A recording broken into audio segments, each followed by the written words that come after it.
Is this thing on? It is. All right. Welcome back to the Bandwagon Sports Show. I'm your host, DaRock. And Tuesday night was a very important night in our country. The first 12-team college football playoff rankings was released by the selection committee. So I'm going to be going through the rankings, giving my breakdown, given what teams I think, maybe got underseeded a little bit, what teams got overseeded, kind of forecasting what that means for the rest of the season going forward. So make sure to like the video, subscribe to the channel if you're into all sorts of college sports talk, especially college football, as well as NFL football, and let's get into it.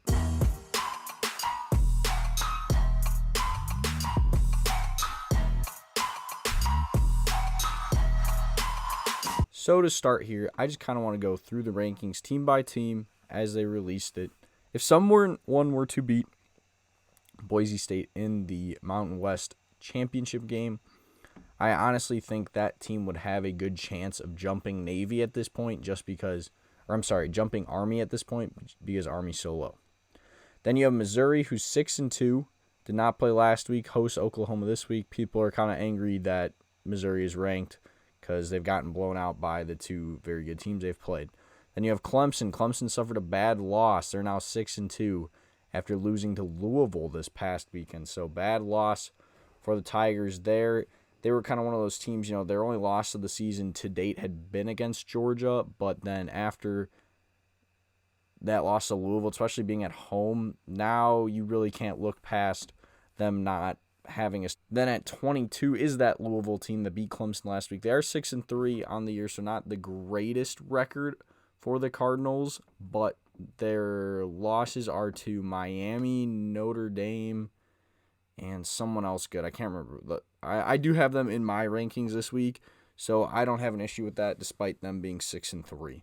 Then you have Washington State, 7-1 on the year, off last week, host Utah State this week. Only loss on the year so far for the Cougars is against Boise State, a team who is ranked pretty highly. So you'll take that. Colorado, 6-2, didn't play last week at Texas Tech this week. The Buffaloes, I'm going to be honest, I was not the biggest Colorado fan. Didn't love how people were just kind of proclaiming them next up before they really did anything. This year, Deion's got the boys playing. They have a realistic chance to make the college football playoff, as much as some people may not like to hear that. But that's just mainly because the Big 12 is a bit of a crapshoot. However, the one thing holding them back is their loss to Kansas State, team ranked right above them at 19th. Kansas State was sitting in pretty good position until their loss 24-19 to Houston this past week. They're now on bye. So Kansas State, really the only chance they're getting in, I'd say, is if they win the Big 12. Then you have Pitt, another team undefeated before this week, but lost to SMU. So another team that went from sitting pretty good last week, especially if they got a big win over SMU. They did not get that win. They lost 48-25. They now look to bounce back against Virginia. But the ACC, it's going to be tough just because, they're now going to have SMU lose 2 games since SMU is undefeated in conference, as well as Miami being undefeated in conference. So going to be a very uphill battle for Pitt. Another team that had a bad loss, Iowa State, is at 17. They lost to Texas Tech by 1 point at home, their first loss of the year as well. So right now they're still sitting in second place in the Big 12, but they haven't looked as good as of late, so they're going to need to bounce back. They go on the road to Kansas. Kansas is a team people were high on going into the year, but not so much as of lately. So definitely cannot afford to lose another game if you're Iowa State. 16 is the 7-2 Ole Miss Rebels. Jackson Dart was phenomenal last week against Arkansas. I mean, look at that score. They scored 63 points, only gave up 31. 63-31, big win for them. Ole Miss has a must-win game. I think it's going to be uphill sledding for the Rebels no matter what, since they have 2 in-conference losses to Kentucky and LSU.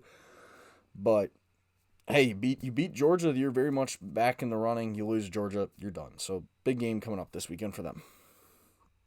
And then 15, we have LSU. They're 6-2. Like I mentioned, they did beat Ole Miss, but they lost to A&M. The team ranked ahead of them. Aggies are sitting at 14. They're 7-2.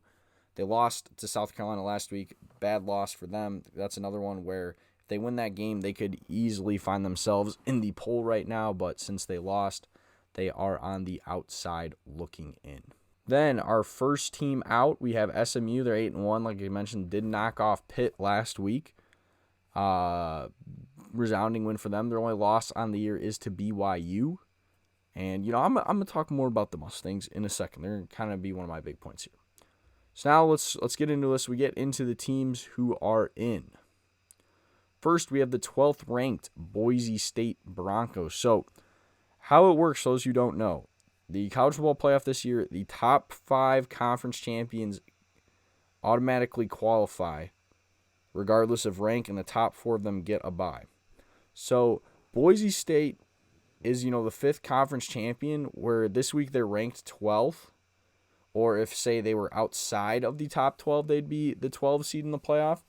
But if Boise State keeps winning, they, finish the rest of the year out 11-1, win the Mountain West, they very easily could be higher than 12, and therefore they would not be the 5th conference champion who's going to come from a group of 5 conference more than likely. However, there's honestly a chance Boise State could jump the Big 12 winner, which I'm going to get into in a second. It was most likely that the group of 5 champ is going to be outside the top 12, but just because there's been so many upsets with these power conference teams and just Boise State's been so dominant, they honestly this year are not necessarily going to be the 12th ranked team. There's a good chance they could find themselves ranked higher. Then at 11, this is kind of the only team that is in that I have a little bit of a problem with. 6-2 Alabama. They did not play last week. They head to LSU this week in what is an elimination game. No doubt about it. Either team loses, they're not making the playoffs just because they're going to have 3 losses, and all 3 of those LSU, only 2 of them will be in conference play, but Alabama, then 3 of them would be in conference play. No shot they make the SEC title game. So this is a loser leaves town game. Loser is eliminated from the playoff. At 10, we have Notre Dame 7-1. They've looked like one of the best teams in the country. They have a really good win over Texas A&M. They also have the worst loss out of any team in the country, losing at home to Northern Illinois, thanks to yours truly. Not actually. I was at the game. Can't take full credit, but I would like to take partial credit for jinxing the Irish. Then at 9, BYU. So right now, BYU would be the 4th seed in the field. I'm going to get into the matchups in a sec. So actually, let me not do that. BYU, they're ranked 9th, 8-0. Big game, Holy War this week. They take on Utah, now conference rivals once again. Then at 8, Indiana. Indiana's undefeated, but has multiple teams with a loss ahead of them. They absolutely pounded Michigan State 47-10. First time they trailed all year when they were down 10-0 in this game. They came back and won, scoring 47 straight points. They then have a big test. The defending national champions, Michigan, come to town this weekend. Tennessee sits at 7. They knock off their border rival Kentucky 28-18. They're 7-1. Only loss on the year being on the road to Arkansas earlier.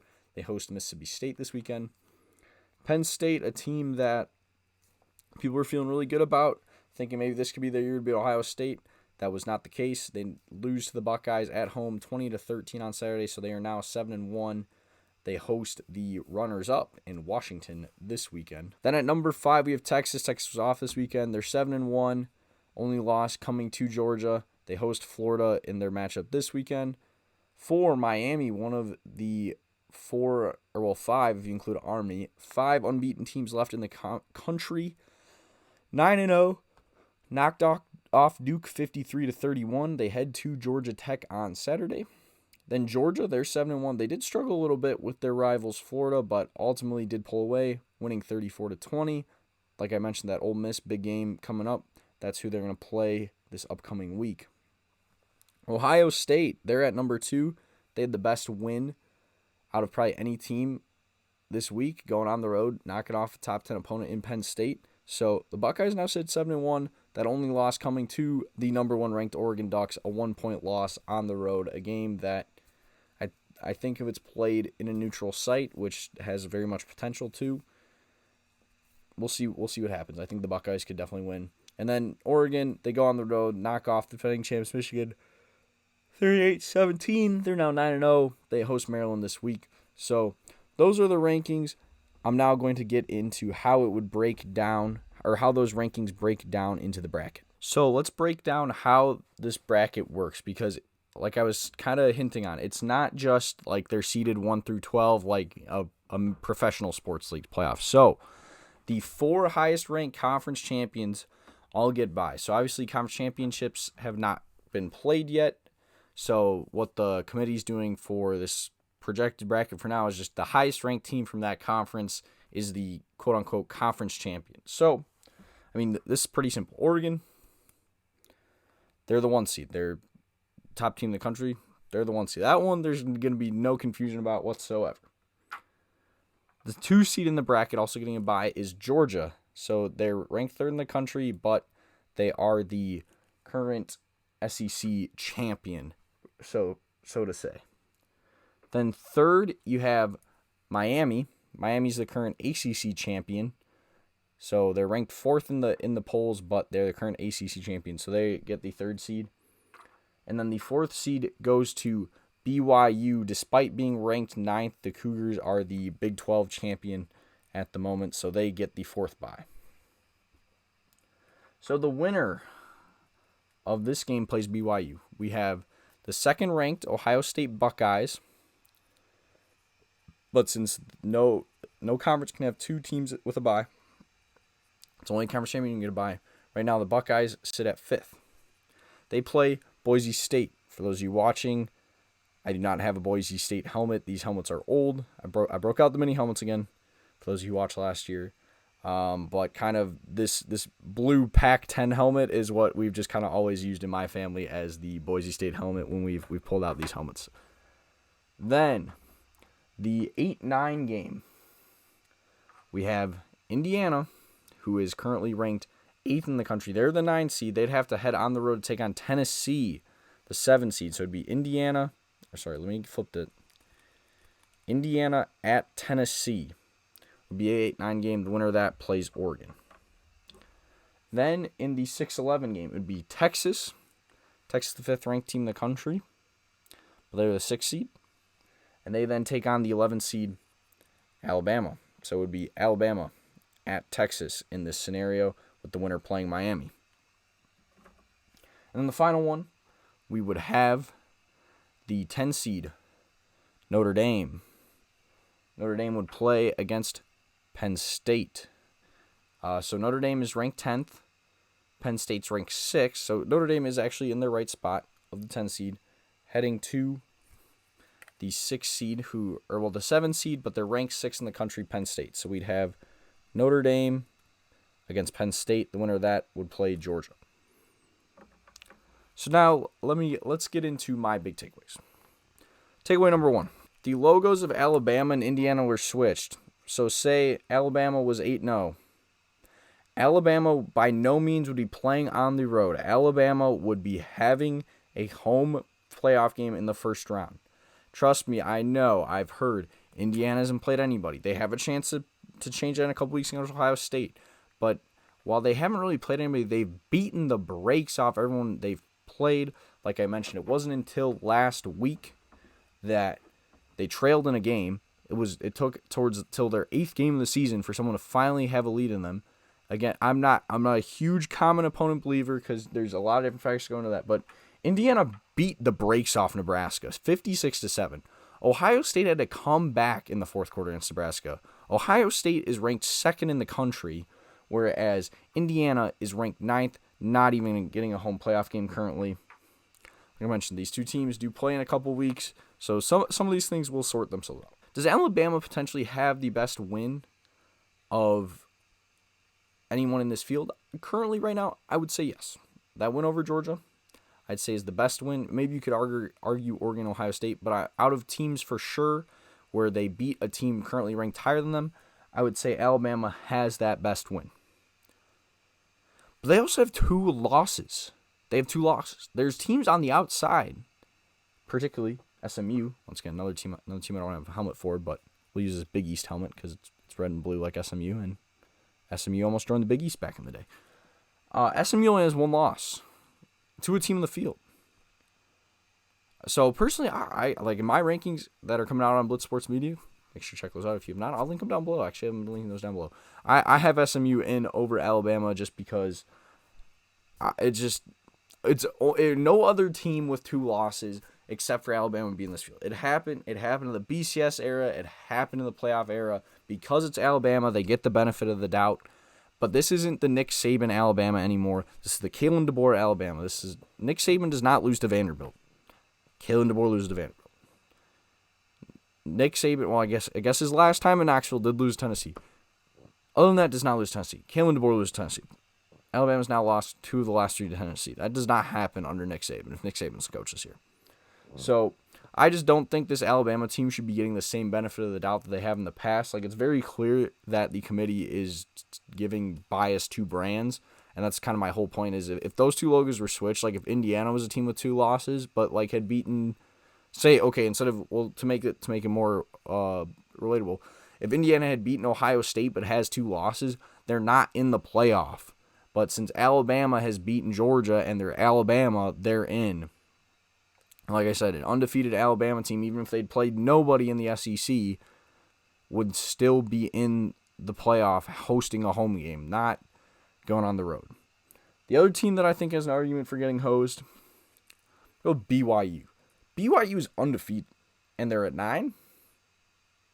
They're at 9. That's a little odd. That's another one. I think if they're a bigger brand, they're getting more. Once again, Big 12, not the greatest conference. Like they don't have the greatest schedule. The win over SMU is good. The win over Kansas State is not looking as good as it once did. But I mean, you can only play who you play. You don't control who you play, and that's like a big fix that I think does need to be something needs to come up with in college football in these like super conferences where like all these teams are playing super unbalanced schedules. And I think right now I don't think it's going to affect it, but I have a feeling one year a team is going to finish 3rd in their conference, but the team that finished 2nd, is going to play in the conference championship game, have like played an easy schedule all year, whereas the team that came in 3rd, maybe they suffered a loss or 2 in conference, but played a much harder schedule and like has a good win. They're gonna jump that team that came in 2nd if the team in 2nd loses in the Big Ten or like losing the Big Ten or SEC championship game to whatever school, to like the juggernaut. Like right now, again, this Indiana Ohio State game is a big game, and I do think just kind of with how the Big 12 and the ACC are a little bit eliminating themselves, that the Big Ten will have 5 or 4 teams in. But in this scenario, it's like perfect. In a year where the Big Ten only gets 3 teams in, I could see, like, if Indiana loses in the conference title game to an Oregon, as well as losing to Ohio State, so then Indiana has 2 losses on the year, but Penn State only has 1 loss but didn't play in the conference title game, Penn State only has 1 loss but didn't play in the conference title game. Like, Penn State would jump Indiana and kick Indiana out. Meanwhile, Penn State got to sit at home conference championship weekend, and Indiana had to play on the road. Which that, too, I just think needs to be fixed. Like, I guess I'll just get into this here. Again, first rankings, a lot can change. I kept saying that on the show. But right now, the top 2 teams in the country would play in the semifinals and not the national championship.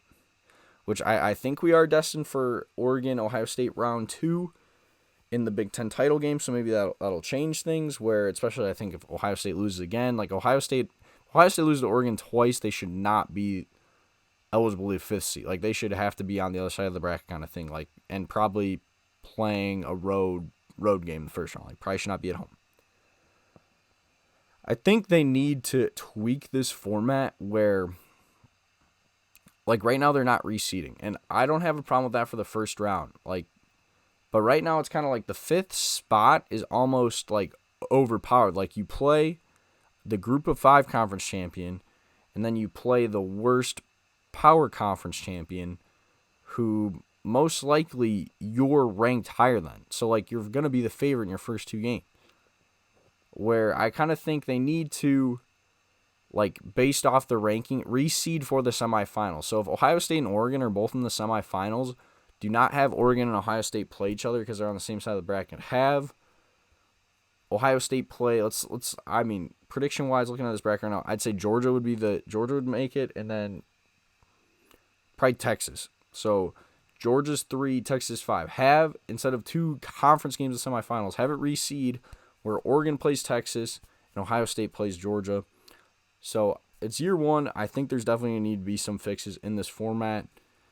Who knows? There also might only be 2 years under this format, so we shall see. My last takeaway, they seem to be valuing close losses more than wins. So, for example, Ohio State and Georgia, Ohio State's 2, Georgia's 3. Ohio State, like I said, their only loss is by 1 on the road to the number 1 team in the country. Georgia's only loss is on the road to Alabama, where they were getting blown out in the first half, came back, but then still lost. And right now, Oregon, definitely a better team than Alabama. However, Georgia, I would say, has the better win. They went into Austin and just beat the brakes off the Longhorns, who were the number 1 team in the country at the time. Ohio State, good win last week, going into Penn State, knocking off the Nittany Lions. But I'd probably give that Georgia win a little bit more impressive, and just kind of Georgia's schedule as a whole, probably a little bit more impressive with them. So I think it's kind of setting the precedent of it's more important, like the eye test, like how did you look in your loss than kind of your resume. And I think, but I actually really don't know. Because like I said, Indiana, their eye test, they're beating the brakes off everyone. Granted, these aren't great teams, but they're beating the brakes off them. They're winning handily. So I don't know. I just think there needs to be a little bit more, maybe just valuing what's going on the field, in my opinion. I think a lot of this is like people just play the resumes and like make assumptions rather than like the games on the field have to matter. If you finish undefeated, I don't care if you're Indiana, I don't care if you're Army, I don't care if you're freaking Alabama or Ohio State. If you are undefeated, you should be hosting a playoff game or having a first-round bye. You should not be undefeated and going on the road. So I think that needs to be fixed, as opposed to being like, well, Alabama has 2 losses, but they're Alabama. Look at their like championship prestige. Like, no, like, they've lost. They've lost. They don't just get to keep getting the benefit of the doubt. They've lost. It's the same thing with Florida State last year. Granted, did they get blown out in the bowl game to Georgia? Yes, granted, Georgia probably should have been a playoff team too. Georgia's a playoff team, best team in the country until they lost the SEC title game. But like, how? How are we leaving undefeated teams out of playing for the national title? That's what this format of more teams is supposed to fix, is that if you win a power conference, if you go undefeated or I guess now only finished with only 1 loss in a power conference, like you should have the right to play for a national title. Not teams who have 2 losses in a power conference that, oh, but you've been good in the past, so we're going to give you another shot to lose. Like, no, like you're done. So I'm hoping this works out. I honestly kind of hope LSU beats Alabama this week and just knock Alabama out. But I mean, a 2-loss SEC team could very well make it. And especially if, SMU loses again.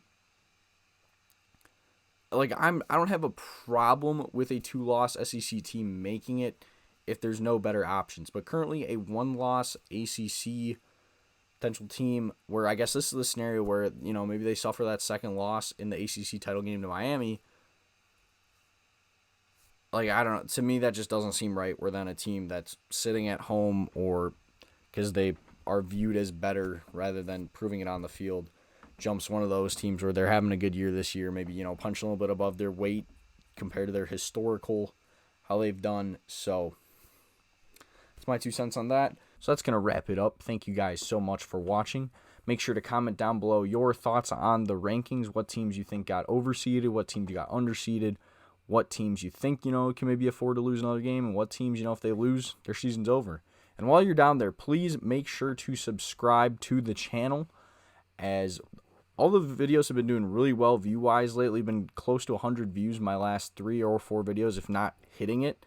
But make sure if you are viewing and watching the video and you're enjoying it, to subscribe to the channel. 84% of the people who watched the last video were not subscribed. So subscribing really helps me grow the channel and, get us out there to more people and help us grow. I got some opportunities in the works. I'm working with Blitz Sports Media, been doing my rankings for them, trying, get some more, people to pick up this podcast. So any bit of support from you guys really, really helps. I appreciate you guys watching.